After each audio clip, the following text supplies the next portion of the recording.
Wacana pembentukan koalisi alternatif atau poros ketiga pada pemilu presiden 2019 bukanlah hal yang mustahil, meskipun para petinggi partai pesimis poros ketiga akan terbentuk. Ketua DPP Partai Demokrat Janssen Sittindaun mengatakan, poros baru akan terbentuk dikarenakan pemilihan legislatif dan pemilihan presiden dilakukan secara bersamaan. Untuk itu, partai berlomba-lomba lolos parliamentary threshold dengan cara memunculkan figur baru dan koalisi yang kuat. Sementara itu, anggota fraksi PKS Al-Muzamil Yusuf mengatakan, meskipun akan sulit, namun bukan tidak mungkin poros baru akan terbentuk di luar koalisi yang ada sekarang. Berdasarkan matematika politik mungkin, sangat mungkin. Jadi Gerindra PKS itu cukup. Kalau 20% dari 560 kursi itu kan 112. Gabungan mereka 113, bahkan surplus 1 kursi. Kemudian yang sisanya kami Demokrat punya 61. Ada PAN yang punya 49 kalau tidak salah, kemudian PKB 47. Gabungannya itu sendiri sudah 158-an kursi lebih itu. Itu juga bisa kan menciptakan poros kan. Artinya syarat konstitusional mengusung poros atau membentuk poros itu kan di angka itu, angka 20%. Saya katakan tadi sangat mungkin akan terbentuk 2 poros lagi. Sehingga saya masih punya perkiraan optimisme masih mungkin calon ketiga itu. Tapi memang maksimal mungkin di 3 calon itu. Tapi untuk minimal, kalau yang banyak bertanya apakah akan 1 calon melawan kotak kosong, insya Allah akan ada 2 calon. Yang calon kedua itu Gerindra bersama PKS. Insya Allah sudah firm. Halo saudara, selamat malam. Anda menyaksikan Saling Silang di JAK TV bersama saya Ratna Dumila. Saudara, 5 bulan menjelang pendaftaran ke KPU Pilpres 2019 muncul wacana poros ketiga.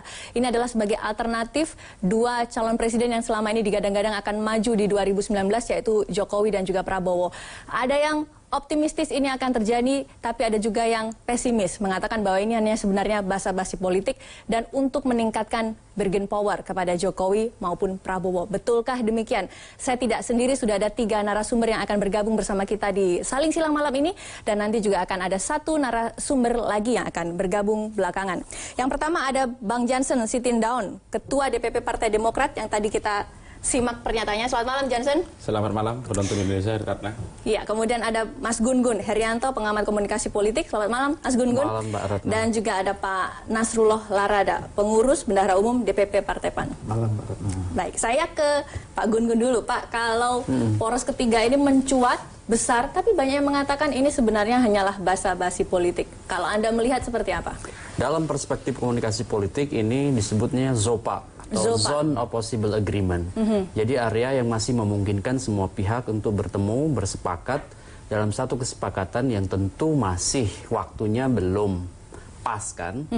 Ini sampai bulan Juni, Juli, bahkan mungkin sampai awal Agustus.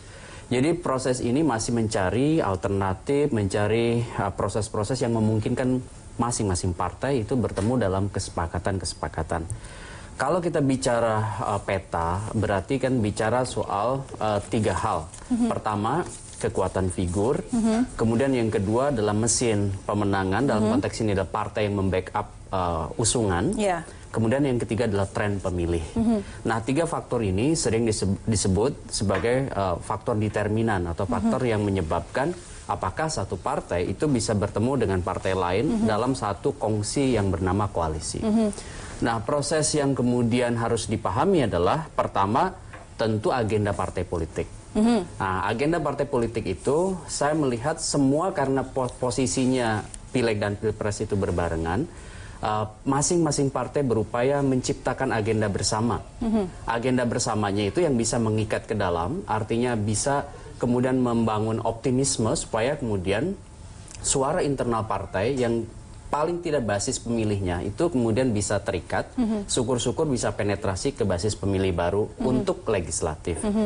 Salah satu yang kemudian menyebabkan daya ikat itu adalah biasanya agenda bersama atau ikon. Nah, ikon ini yang kemudian sekarang sedang dicari oleh masing-masing partai. Contohnya misalnya Caimin dimunculkan oleh PKB, kemudian PAN memunculkan Pak Zulkifli, kemudian P3 memunculkan Gus Romi. Ini semua adalah bahasa teorinya namanya symbolic convergence atau membagi kesadaran kelompok bersama melalui simbol atau ikon yang kemudian disampaikan kepada halayak internal, sekaligus itu membuka area, Mbak Ratna, untuk membuka negosiasi pada pihak lain supaya kemudian ini menjadi semacam proses negosiasi tadi seperti disampaikan, ini bergaining position dengan pihak lain. Nah, contoh paling konkret, ketika misalnya taruhlah partainya Pak Nasrullah dari PAN, itu kan memunculkan nama Pak Zulkifli, kan diharapkan punya yang disebut dan efek domino pada internal, supaya misalnya oke, kita punya agenda bersama untuk memastikan ikon partai itu bisa menjadi tokoh nasional, mendampingi misalnya menjadi cawapres, atau punya potensi di poros, salah satu poros, entah itu porosnya Pak Jokowi, porosnya Pak Prabowo, atau poros ketiga. Jadi kalau ditanya apakah ini basa-basi atau bukan, menurut saya semua sekarang sedang berbasa-basi. Semua sedang menghitung kekuatan, semua sedang berkomunikasi, dan komunikasi itu mencari yang disebut dan opsi terbaik bagi masing-masing kepentingan partainya. Basa-basi tapi tidak kosong, karena mereka juga melihat bagaimana kondisi sekeliling. Ketika poros ketiga ini kelihatannya positif, mungkin akan bisa jalan. Ya, menurut saya akan terjadi karena dua faktor. Pertama, deadlock. Ketika misalnya negosiasi itu deadlock dengan taruhlah antara Pak Jokowi atau Pak Prabowo. Ya, dengan figur-figur yang sekarang dominan, tinggi tingkat elektabilitasnya. Kita sebut misalnya yang tinggi itu adalah Pak Jokowi dan penantangnya adalah Pak Prabowo. Ketika misalnya taruhlah partainya Mas Karding atau Mas Jansen itu punya nama, ya kan, nama itu kan didorong ke bursa. Ketika nama itu didorong ke bursa, pertanyaannya adalah apakah yang tadi yang elektabilitasnya tinggi dua itu kemudian mengakomodasi atau tidak. Contoh paling konkret adalah kesulitan atau kerumitan dalam negosiasi politik di kubunya Pak Jokowi dalam penentuan cawapres. Kenapa? Karena semua kan ngangkat nama. Nah, proses ini tidak mungkin semua bisa terakomodir. Kan cawapresnya cuma satu, sehingga sangat mungkin kemudian the best alternatif dalam konteks negosiasinya dengan pihak lain. Apakah dengan Pak Prabowo atau membentuk poros ketiga? Karena dari hitung-hitungan memang masih mungkin ketika misalnya 52% ada di prosentasenya Pak Jokowi, kemudian 20,1% ada di prosentasenya Pak Prabowo, kalau Gerindra dan PKS asumsinya. Maka kemudian partainya Pak Nasrullah, Pak Jansen, Pak Karding itu sebenarnya di atas kertas masih bisa membentuk poros ketiga karena masih ada sekitar 27%. Gitu. Saya coba garis bawahi, di atas kertas mereka bisa membentuk poros ketiga. Nah, saya ke Pak Nasrullah Larada, pengurus atau bendahara umum DPP PAN. Pak, kalau orang mengatakan memang secara hitung-hitungan kertas bisa, tapi secara psikologis agak susah. Karena pertama, AHY pasti digadang-gadang sebagai presiden. Pak Zulkifli tentu kalau ketika tiba-tiba dipasangkan untuk menjadi cawapres nggak mau, karena mungkin secara pengalaman lebih mature. PKB mungkin juga seperti itu, kasusnya hampir sama. Kalau Anda melihat dari poros ketiga ini, psikologisnya kuat sekali ini pertentangannya. Ya, jadi munculnya poros ketiga itu kan diawali karena ada dua sisi. Yang pertama pemerintah, yang kedua oposisi. Nah, kalau kemudian dua poros ini selalu dibenturkan, maka dikhawatirkan di bawah ada benturan-benturan juga. Karena kita sempat pengalaman kemarin di Pilkada DKI. Nah, oleh karena itu dimunculkan poros ketiga sebagai poros alternatif. Hanya memang koalisi yang dimunculkan ini kan masih koalisi yang ambisius. Koalisi yang hanya berdasarkan mencari penguasa, memenangkan kekuasaan, bukan koalisi yang didasarkan pada ideologis dan visi, ya kan? Nah, artinya kalau koalisi ini yang dimunculkan, maka demarkasi ideologis dan visi akan hilang, karena yang muncul adalah koalisi kepentingan. Nah, ini yang kita khawatirkan. Di poros ketiga ini? Di poros ketiga. Bukan hanya poros ketiga, semua poros saya pikir kan. Padahal kita tahu, mungkin Mas Gun juga sering memunculkan itu bahwa koalisi itu menjadi efektif kalau kemudian didasari pada persoalan ideologis, visi, misi, kultur dan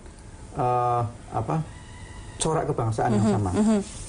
Nah, kalau kemudian koalisi itu didasarkan pada beberapa poin tadi, maka ini akan menjadi koalisi semasa, bukan koalisi sesaat yang hanya untuk mementingkan kepentingan. Oke, katakan PAN, PKB, Partai Demokrat, kita sambil tunggu PKS nanti larinya kemana, itu akan membentuk poros ketiga. Kira-kira kesamaan visi apa yang bisa menyatukan?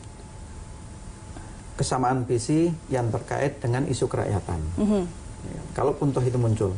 Kemudian yang kedua, PKB walaupun bisa dikatakan sebagai partai Islam, PAN partai Islam, Demokrat itu nasionalis, itu tidak ada masalah ya. Kalau dalam teori itu kan teori koalisi itu kan yang biasa muncul di Eropa, yang sebelah kiri itu ada sekuler radikal, kemudian yang tengah itu nasional radikal, nasionalis radikal, kemudian yang kanan itu kan nasionalis religius. Nah, kalau kemudian muncul koalisi poros yang ketiga, mungkin lebih cenderung kepada nasionalis religius itu, ya kan, menyatukan kepentingan rakyat, kemudian kepentingan umat, gitu kan. Ya, kemudian juga kesengsaraan yang sekarang sedang menimpa di masyarakat. Oke, baik. Nah, memang secara psikologis itu menjadi ganjalan siapa yang menjadi calon presidennya. Tapi banyak mengatakan poros ketiga bisa jadi itu sebenarnya berkumpul hanya gara-gara untuk menawarkan bargaining power saja, bukan karena ada kesamaan ideologi, visi, misi dan lain sebagainya. Karena mungkin ya nggak nyaman di Pak Prabowo, mungkin bisa jadi juga nggak nyaman di Pak Jokowi. Saya pikir dua-duanya nyaman. Oh gitu ya, Pak, PKB, ya? PAN di koalisi pemerintah nyaman-nyaman saja, nggak ada masalah. Ya kan, meskipun kita tetap kritis, tapi kritis kemudian juga konstruktif. Kemudian di Pak Prabowo itu juga PAN juga nyaman saja. Kalau di Jokowi kita koalisi, ya kan. Kemudian kalau di Prabowo kita dekat karena komunikasi. Artinya ada komunikasi yang baik di antara dua kubu ini. Hanya persoalan psikologis tadi, siapa yang muncul di antara ketiganya. Oke. Saya akan memperkenalkan salah satu narasumber saya yang baru saja hadir dan bergabung, Pak Abdul Qadir Karding, Sekjen PKB, dan juga nanti masih ada Bung Jansen yang kita akan tanya bagaimana peluang poros ketiga ini, karena bisa dikatakan Partai Demokrat ini adalah partai yang mungkin memegang kunci keberhasilan poros ketiga ini, jadi atau tidak. Tetap bersama kami, saudara, di Saling Silang Jak TV.